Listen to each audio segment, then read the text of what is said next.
కశ్మీర్ ఓ కల్లోల ప్రాంతం, ఉగ్రవాదం నిత్యం బుసలుగొట్టే ప్రాంతం.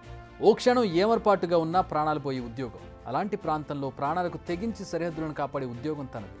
తన విధులను తూచా తప్పకుండా నిర్వర్తించడమే కాదు, ప్రాణాలకు తెగించి ఉగ్రముఖలను అణచడమే కాదు, తన సహచరుల ప్రాణాలకు తన ప్రాణాలు అడ్డుగా వేశాడు. అందుకే ఆర్మీతో పాటు కేంద్రం అతని ధైర్య సాహసాలను గుర్తించింది, కీర్తి చక్ర అవార్డును అందించింది. అది 2023 October 26 major Malla Ram Gopal Naidu and టీంకు డిఫెన్స్ ఇంటెలిజెన్స్ నుంచి ఒక సమాచారం అందింది.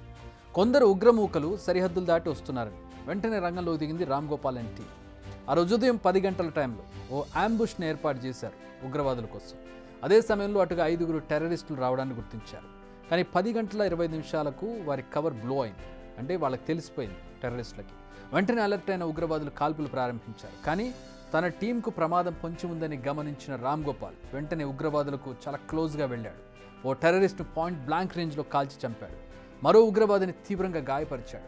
అదే సమయంలో వారి అటెన్షన్ డైవర్ట్ చేయడంలో సక్సెస్ కావడంతో మరో 3 ఉగ్రవాదులను తన టీం ఈజీగా మట్టుబెట్టింది. కానీ మరో టెర్రరిస్ట్ అక్కడి నుంచి తప్పించుకున్నాడు. ఆపరేషన్ అక్కడితో ముగించకుండా వెంటనే సర్చ్ అండ్ ఎలిమినేషన్ స్టార్ట్ చేశారు. అతను గుహలో దాక్కున్నాడని గుర్తించి అక్కడికి వెళ్ళారు. ఇక్కడే రామ్ గోపాల్పై గ్రెనేడ్లు విసిరాడు ఆ ఉగ్రవాది. ఈ దాడి నుంచి రెప్పపాటులో తప్పించుకున్నాడు రామ్ గోపాల్. అదే క్విక్ రియాక్షన్తో అతన్ని కూడా మట్టుబెట్టాడు. ఇంత మొత్తం 5 ఉగ్రవాదులను అంతమొందించారు.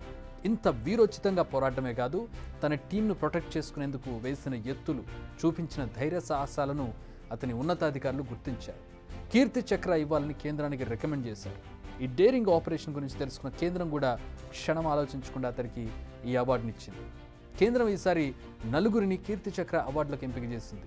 మిగిలిన 3 ఇతర ఆపరేషన్లలో ఉగ్రవాదులను ఎదుర్కొంటూ వీరమరణం పొందినవారు. కానీ ఇలా పోరాడి కూడా ప్రాణాలతో బయటపడి కీర్తి చక్ర అవార్డు అందుకున్న తొలి తెలుగు వ్యక్తి రామ్ గోపాల్ నాయుడు మాత్రమే.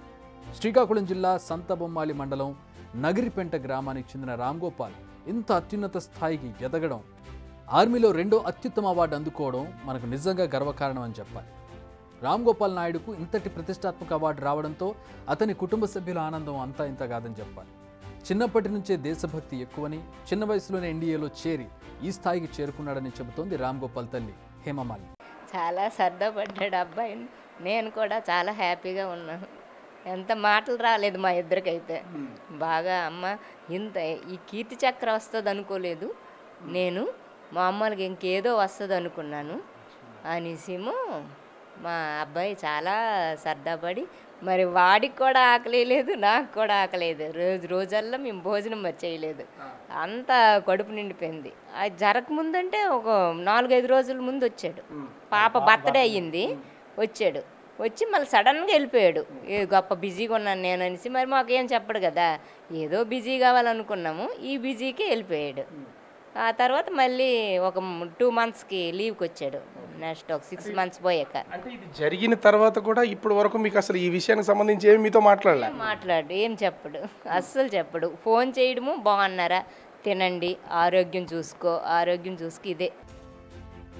రామ్ గోపాల్ తండ్రి అప్పలనాయుడు కూడా కొడుకు చూపించిన తెగువకు ఆనంద బాష్పాలు గార్చారు. తన కొడుకు ఇంత ప్రమాదకరమైన ఉద్యోగం చేస్తున్నాడని తెలియదంటున్నారు ఆయన. తెల్లలో వచ్చింది సార్ అది చూసేసరికి నేను కూడా స్టన్ అయ్యాను. కనీసం మాకు ఇన్ఫర్మేషన్ లేదు సార్. మా అబ్బాయి కూడా నేను వెళ్ళాను నన్ను ఆపరేషన్కో లేదు దేనికో ఒక మాట కూడా మాకు ఎప్పుడు చెప్పడు సార్. అదే అలా నేను చాలా హట్ అయ్యాము. అంటే అక్కడ ఏం జరుగుద్దో ఏంటో, ఎక్కడికైనా ఆపరేషన్స్కి వెళ్ళినప్పుడు కానీ, మిలిటరీలో వాళ్ళు పహారా కాసే టైం కానీ, పేరెంట్స్తో కానీ, భార్య పిల్లలతో కానీ ఇలా మాట్లాడుతున్నాడు, అట్లాంటి విషయాలు ఏం మీతో అసలు ఎప్పుడు డిస్కస్ చేయడు. మరి ఏం చెప్తుంటాడు, కాల్ చేసి ఏం అడుగుతూ ఉంటాడు? బాగున్నారా, ఏం చేస్తున్నారు, ఇవే అడుగుతాడు సార్. ఆ విషయాలే డిస్కస్ చేయడు. తర్వాత నాకేంటంటే ఆఫీసర్ కదా, వీడు ఆఫీసులే ఉంటాడేమో కానీ, అంతేగాని నా అభిప్రాయం వాడు గన్న పట్టుకుని వెళ్తాడు, దేశాన్ని కాపాడుతాడు నాకు లేదు సార్. ఆఫీసులు తన టీం తను చూసుకుంటాడేమో అనుకుంటాడు. కానీ ఇప్పుడు ఈ అవార్డు వచ్చిన తర్వాత మొత్తం అంతా నాకు అర్థమవుతుంది. రామ్ గోపాల్ తండ్రి అప్పలనాయుడిని చూస్తే ఓ విషయం తెలుస్తుంది. కొడుకు ఇంత ప్రతిష్టాత్మక అవార్డు గెలుచుకున్నాడని ఆనందపడాలో, లేదా ఇంత ప్రమాదకరమైన విధులు నిర్వహిస్తున్నాడని బాధపడాలో ఆయనకు అర్థం కాని పరిస్థితులు ఉన్నాయి. ఆయన ఈ అవార్డు విషయం తెలిసే వరకు కూడా తన కొడుకు ఆర్మీలో ఆఫీసర్ మాత్రమే అని, ఆఫీసులో ఉండి ఉద్యోగం చేసుకుంటాడని అనుకుంటున్నారు ఆయన. తన కింద ఉన్న ఉద్యోగులతో పని చేయించడం మాత్రమే తన కొడుకు పని అనుకుంటున్నారు. అంటే ఒక సేఫ్ జోన్లో కూర్చొని, ఆఫీస్లో కూర్చొని తన కొడుకు పని చేస్తాడు అనుకుంటున్నారు. కానీ ఇలా యుద్ధభూమిలోకి వెళ్ళి ప్రాణాలను ఒడ్డి వీరోచిత పోరాటాలు చేస్తూ అవసరమైతే ప్రాణాలను కూడా అర్పించడానికి సిద్ధంగా ఉన్న ఒక పని చేస్తున్నాడు. ఆ పనికి అతనికి అవార్డు లభించిందన్న విషయం ఆయనకి ఈ రోజు వరకు కూడా తెలియదు.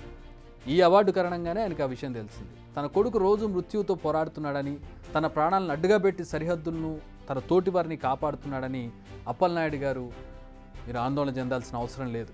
ఇప్పుడు రామ్ గోపాల్కు మీరు మాత్రమే కాదు, ఈ దేశం మొత్తం ఉంది.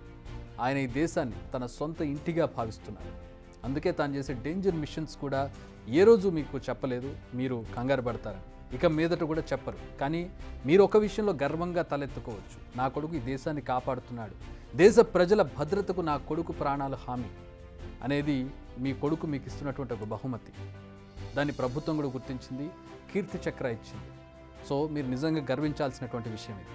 రామ్ గోపాల్ మాత్రమే కాదు, కీర్తి చక్ర అవార్డుకు ఎంపికైన colonel Manpreet Singh, rifleman Ravikumar, deputy SP Humayun Bhat, 18 Shaurya Chakra అవార్డులు అందుకున్న సైనికులు, ఇలా మొత్తం 103 మంది గ్యాలంటరీ అవార్డులు అందుకున్న వీర సైనికులు అందరితో పాటు మనం ఇక్కడ ప్రశాంతంగా నిద్రపోవడానికి నిద్ర లేకుండా సరిహద్దుల వద్ద కాపలాగా వస్తున్న ప్రతి ఒక్క సైనికుడికి వెంట ఈ దేశం మొత్తం ఉంది. వాళ్ళందరికీ బిగ్ టీవీ బిగ్ సెల్యూట్ చేస్తాం. బిగ్ టీవీ అవుట్లుక్ కథనాలు నచ్చితే వెంటనే బిగ్ టీవీ ఛానల్ ను సబ్స్క్రైబ్ చేయండి.